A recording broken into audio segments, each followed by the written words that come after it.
Hey everybody, Tabitha here from Tabitha Explores, and it's time for another round of Tabitha's travel tips.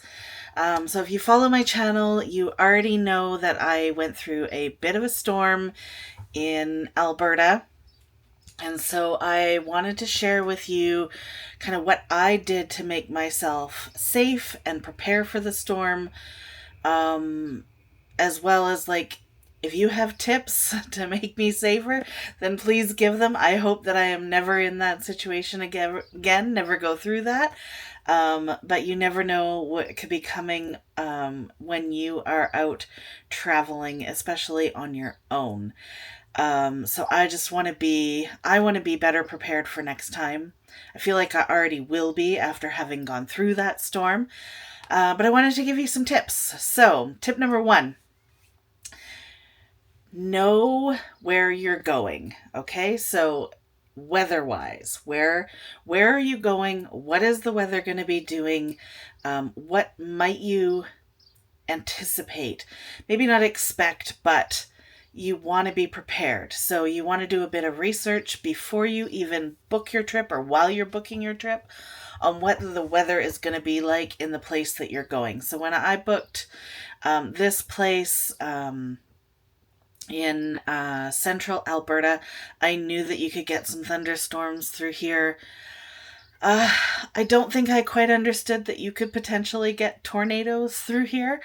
That was a little bit terrifying to learn.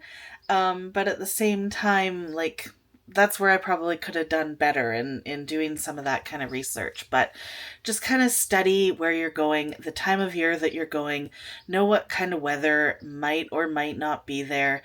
You could be looking at extreme heat or extreme cold, anything severe, thunderstorms, tornadoes, hurricanes, maybe if you're going to the Caribbean area, Mexico, that sort of thing. Even earthquakes are possible in some parts of the world.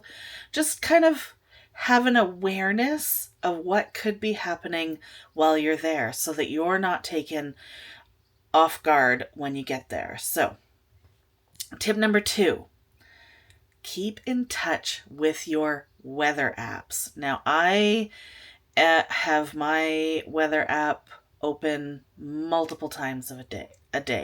I'm checking what the temperature is.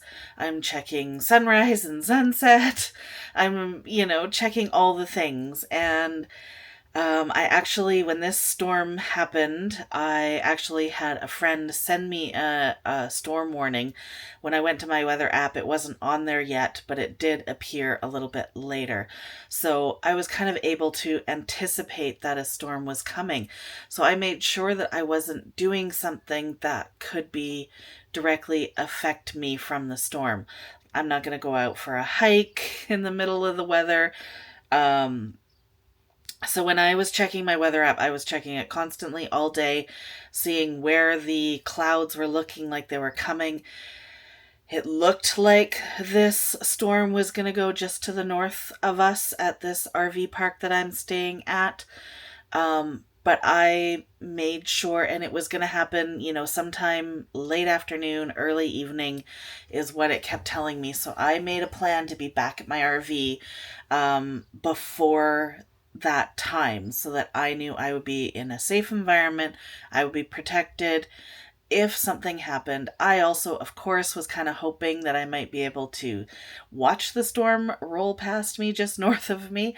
Unfortunately, it did not. It hit us head on. But because I knew it was coming, I was aware and I kind of had an idea of what it might be like. Now, the storm warning that we had was thunder, lightning, hail, rain, and small chance of tornado. So that definitely scared me a little bit. I probably could have done a little bit more in talking to the people around me. The storm actually surprised a number of people here in the park. I was not really surprised that it hit us or that it came because I'd been following my weather apps, but a lot of people were not. There were even tenters here in the RV park who ended up losing their tents, and they were all safe. They all took shelter in their vehicles, or with people that they knew in the park, that sort of thing. So, but again, watching your weather app, because there was actually two people from the park that had gone hiking in a canyon just up the road from us, and they had friends here in the park who called emergency services to look for them because they didn't return before the storm. At this time, I still don't know. I'm sure that they were found, or I would have heard something that they were safe and everything was fine. Um, but that's the thing. Like, if you're not watching your weather apps and seeing that this might be coming, you might go on a hike in a canyon where there's no protection, and you don't want to get caught out in that. So, on to tip number 3. If you are watching your weather app and you see that some sort of storm or something is imminent, do what you can to take shelter.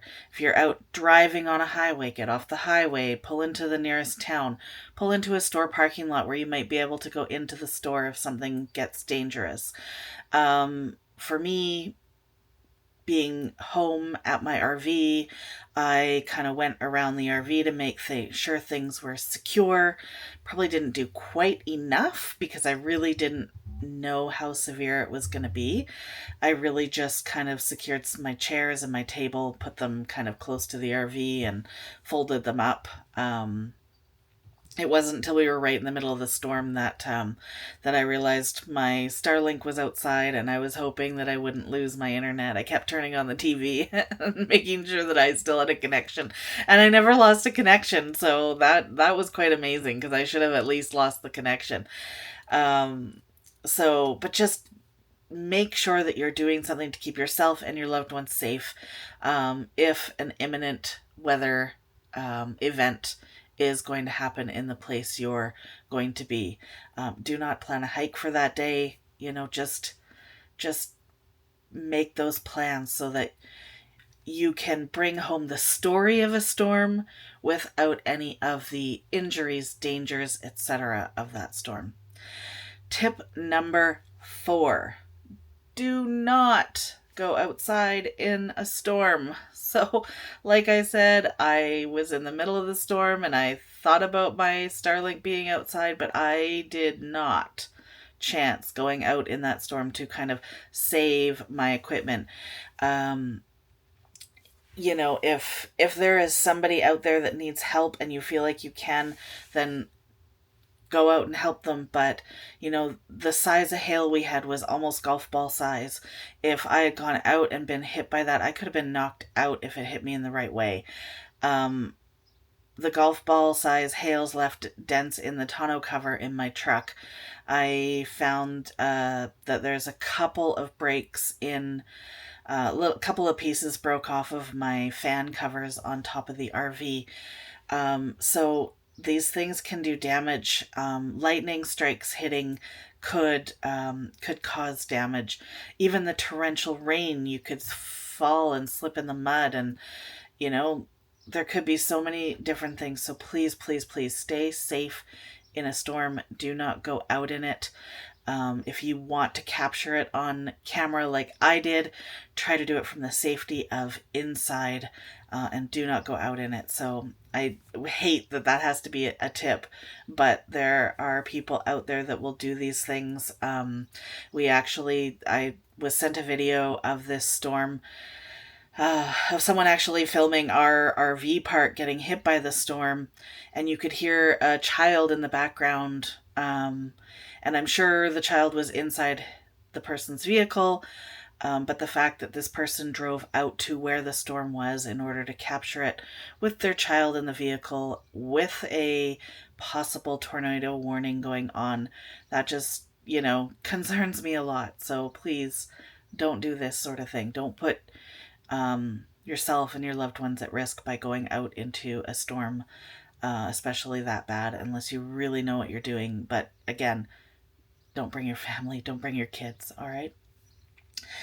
Tip number 5, once the storm is over and you know it's over, like yesterday, yeah, it was yesterday. I experienced this storm, so I'm filming this a little bit ahead. But um, I only went outside once the rain had almost completely stopped, and I took assessment of myself, the people around me, my RV, my truck.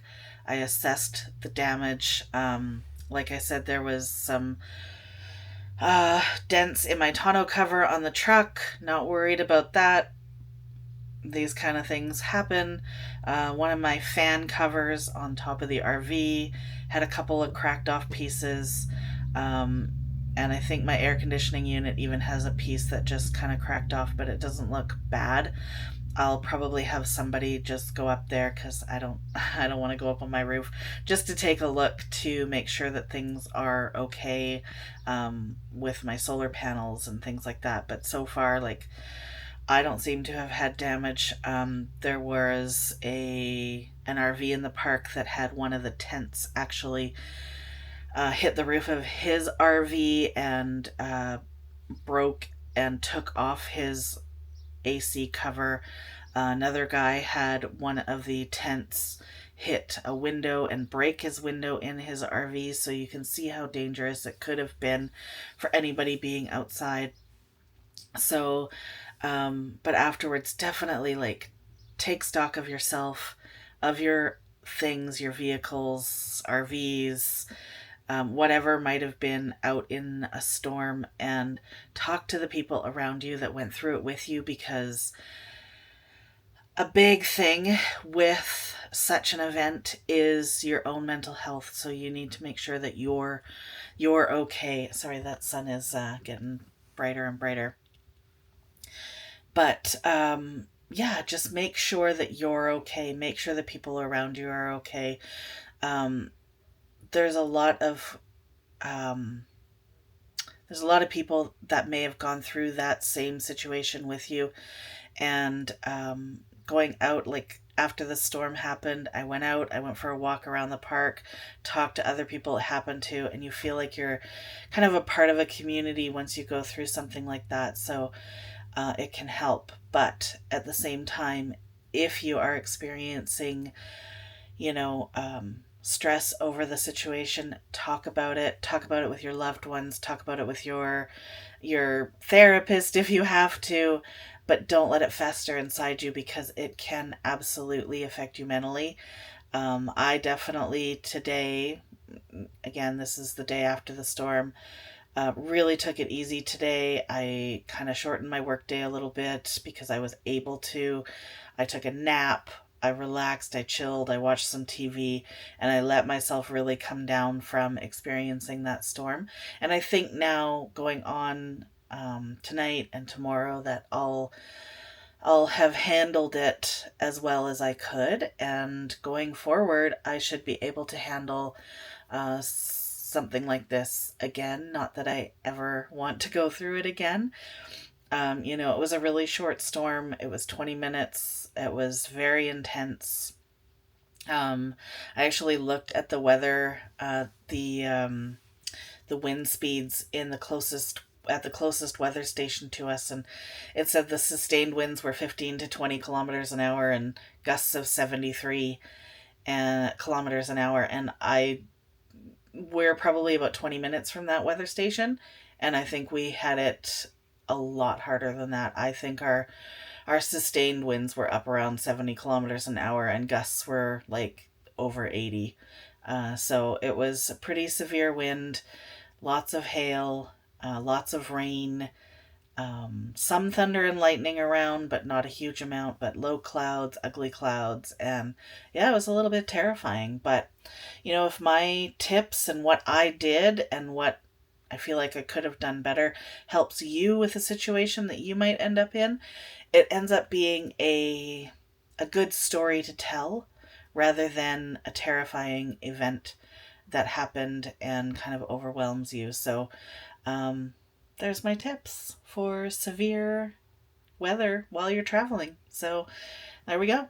I really hope you liked this video. Thank you so much for watching. Don't forget to like, share, subscribe, and we will see you in the next video.